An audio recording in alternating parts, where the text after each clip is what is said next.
Chapter 6. The next morning, Charlie took Raymond to have breakfast in a cheap restaurant near their hotel.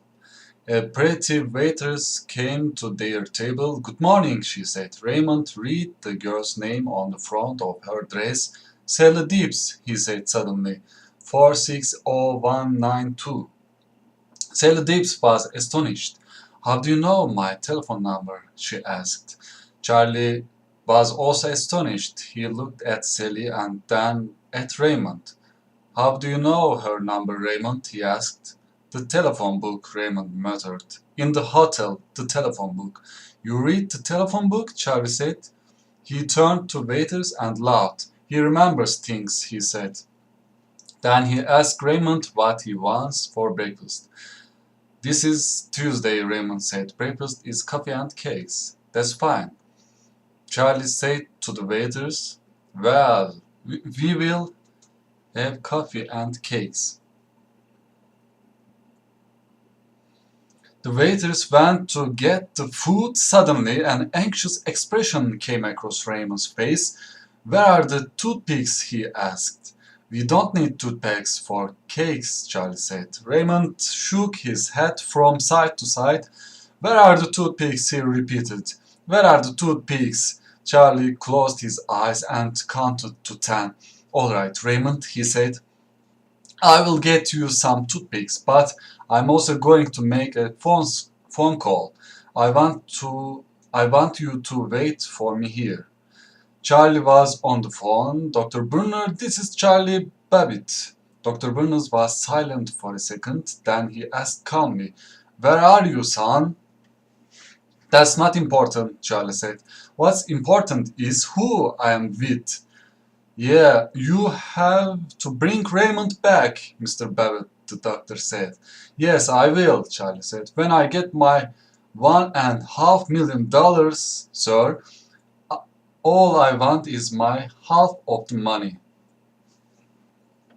"I can't do that, Mr. Babbitt. You know I can't." Charlie turned to watch Raymond. He wasn't at their table. Then he saw him. Raymond was looking all around the restaurant.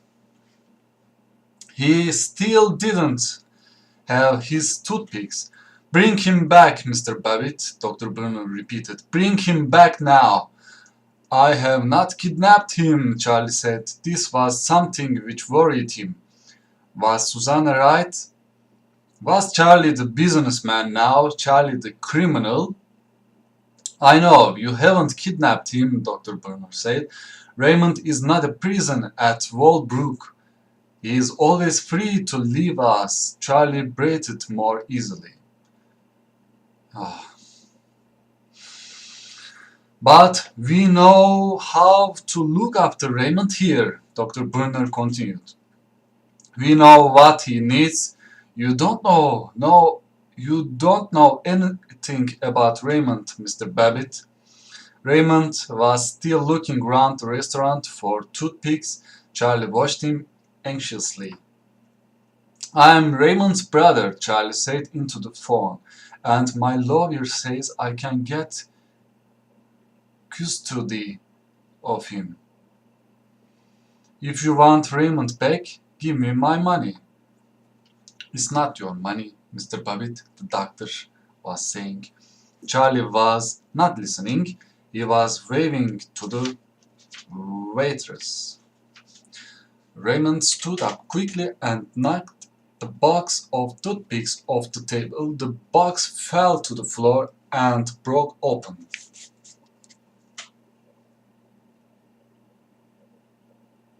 "Toothpicks!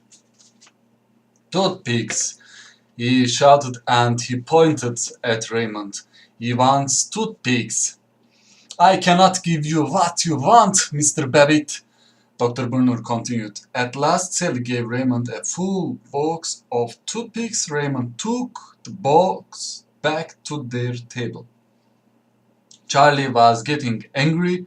"Dr. Brunner, you have made a big mistake," he said. He put the phone down and walked over to where Raymond was sitting. "We are leaving, Raymond." Raymond stood up quickly and knocked the box of toothpicks off the table. The box fell to the floor and broke open. The toothpicks went everywhere. "Oh, Raymond!" Charlie shouted. But Raymond was looking down at the toothpicks on the floor. 82, he muttered. 82, 82, 82 toothpicks. Charlie shook his head. "Ray, there's a lot more than 82 toothpicks down there." Raymond's expressions didn't change. 82, 82, 82. "Of course, that's 246 toothpicks." Charlie turned to Sally Dibbs. "How many toothpicks in the box?" he asked. The girl picked up the box and read the number of it, 250. Charlie smiled at his brother. "That was very close, Raymond," he said. "Come on, let's go. We are going to the airport. I have to go back to Los Angeles." As they walked to the door, Sally Dibbs called after them. He was right. There were 246 toothpicks on the floor. The other 4 are still in the box. At the airport, Charlie telephoned his office. The news was not good. Both the bank and the customer for the Lamborghini cars were still very unhappy. Charlie needed to get back to Los Angeles fast. Charlie picked up his bag. "Okay, Raymond," he said, "we have got to move quickly.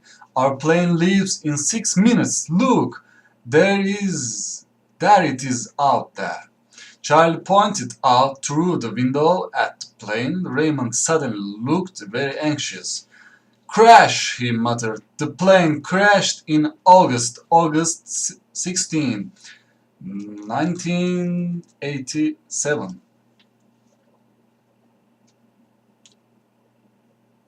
16 August 1987. 156 people were. They were all... That was a different plane, Ray," Charlie said. "This is a beautiful plane. This one is safe." "Crash," Raymond muttered. "Crash and burn." Charlie didn't know what to do. They had only 4 minutes to catch the plane. "We have to fly home, Ray," he said. "It's important. What did you think we were doing here?" "Crash," he muttered. "The plane crashed in August 16, August 1987. 156 people were. They were all."